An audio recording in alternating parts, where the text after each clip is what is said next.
In this video, we're going to show you how to install jinbound. Now, we're going to be using a Joomla 3.0 site, but the process is pretty much the exact same for a 2.5 site. So on your Joomla dashboard, we're going to go up to this extensions menu and go down to extension manager. From here, we need to select an upload package file to install. So after downloading the jinbound zip file from the member section of jinbound.com, you'll be able to click here and select that file from your desktop. From there, all you have to do is click upload and install.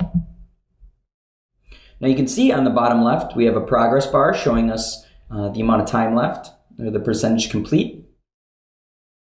And after about a minute or so, you'll see that we'll have the success message saying that the installation was successfully installed.